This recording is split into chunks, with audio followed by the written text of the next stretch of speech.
د پاسپورت په ریاست کې تازه سوه شول. د ولسي جرګې پخواني غړي الله ګل مجاهد تازه څه ویلي دي. بیا یې څه لافه وهلې ده. څنګه الله ګل مجاهد له جامو سره د خلکو په سترګو کې ننوته. بلخوا د ولسمشر غني په اړه پخواني سلاکار یې څه وویل. غني څنګه د حکومت سقوط له وړاندې ویلي وو.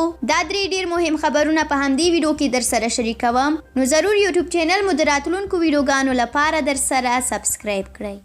لومړی راځو دې ته چې د کابل پاسپورت عمومي رئیس وایي چې سر له سبا شنبې د پاسپورت لپاره عریضې نه اخلي او په خبره یې پر نویو عریضو احکام نه ورکول کیږي.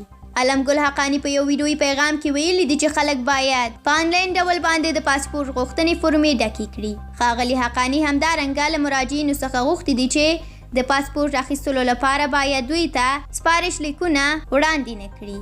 نوموړي زیاته کړې ده چې دې کار سره به ګڼه ګوڼه کمه شي او خلکو ته د ستونزو مخه به ونیول شي. دوهم ډېر مهم خبر د الله ګل مجاهد په اړه تازه راغلی دی چې د ولسي جرګې پخوانی غړی الله ګل مجاهد وایي چې ما دا زور درلود چې یوه شپه او ورځ طالبانو سره جګړه وکړم، خو مشرانو اجازه رانه کړه چې جګړه وکړم او مرګ ژوبله رامنځته شي.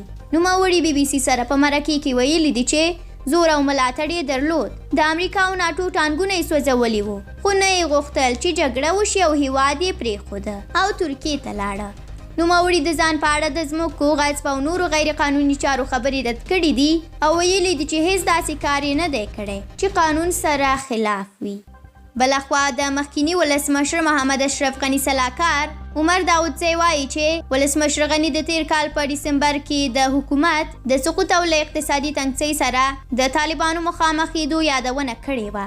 داودزی د افغانستان د ولسمشر غني د سولې په چارو کې سلاکار او د پاکستان لپاره د ځانګړي استازي په توګه کار کړی او د حامد کرزي په حکومت کې د ولسمشر د دفتر د رئیس او کورنیو چارو وزیر په توګه دندې لرلې. داودزی هم اوس په متحده عربي اماراتو کې دی. ډیره زیاته مننه چې دغه درې ډېر مهم خبرونه مو تر اخره ولیدل. زموږ پخوانۍ ویډیوګانې حتما وګورئ او همدارنګه د راتلونکو ویډیوګانو لپاره مو چینل در سره سبسکرایب کړئ. تر بیا بلې ویډیو ښه وخت ولرئ. څنګه الله ګل مجاهد له جامو سره د خلکو په سترګو کې ننوته.